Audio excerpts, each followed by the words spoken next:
Berikut ada pemaparan dari John Pilger, seorang wartawan yang dikenal punya prinsip dan berani melawan arus. Ia memperoleh berbagai penghargaan jurnalistik di Inggris. Berikut adalah cuplikan dokumenter dari John Pilger tentang dampak kitab suci baru globalisasi di Indonesia.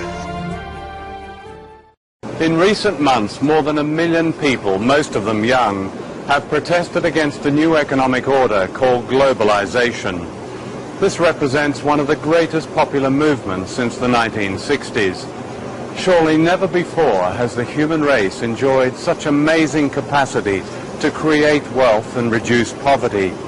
Yet never before has the gulf between rich and poor been so vast and inequality so widespread. The facts of globalization are revealing. A small group of powerful individuals are now richer than most of the population of Africa.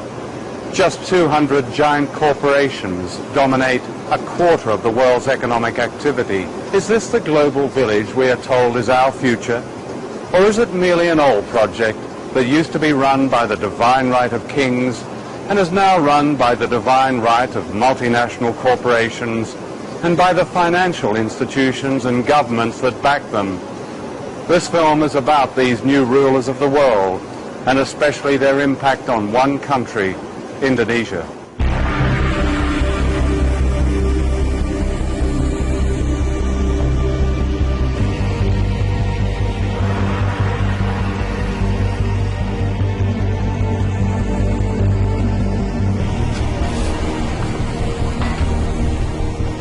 Indonesia is where the old imperialism meets the new.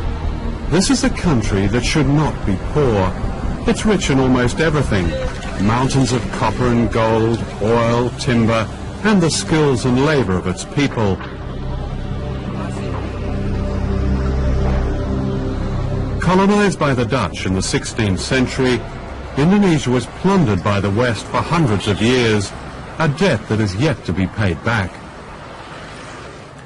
Ratusan tahun lamanya Indonesia itu dihisap oleh negara-negara utara. Bukan hanya Indonesia, semua negara-negara kulit berwarna. Sehingga Barat menjadi kuat, menjadi makmur, menguasai keuangan dan perdagangan sampai sekarang. Nah, sekarang didikte oleh IMF, oleh Bank Dunia. Negeri yang begini kaya diubah menjadi negara pengemis sekarang, Indonesia. Karena tidak adanya karakter pada elit. In 1967, the Time Life Corporation sponsored a conference in Switzerland that planned the corporate takeover of Indonesia. It was attended by the most powerful businessmen in the world, such as David Rockefeller. The giants of Western capitalism were represented. The oil companies, the banks, General Motors, British Leyland, ICI, British American Tobacco, Lehman Brothers, American Express, Siemens. Across the table were Indonesian leaders approved by General Suharto. For Western business, it was the start of the gold rush which later became known as globalization. I've never ever heard of a situation like this for any country, where global capital essentially holds a meeting with state and hammers out the conditions of their own entry into the country. The conference went on for 3 days. The first day was when the Indonesians spoke and essentially made their case. They divided into 5 different sections on the second day. Sectoral meetings, mining in one room, food services, light industry in another, banking and finance in another. Chase Manhattan was there. And simultaneously, they hammered out policies that were going to be acceptable to these global investors on a sector-by-sector basis. With each of the people going around the table saying, this is what we need to see, this. And they basically designed the legal infrastructure for investment in Indonesia. Itulah makna globalisasi yang sebenarnya. Beda dengan yang diajarkan di sekolah. Kalau mau pro dan kontra, tentu ada saja alasannya. Hindari debat kusir adu opini tanpa angka. Mari kita gunakan angka. Tahun 1967 itu, utang luar negeri kita 2 miliar dolar.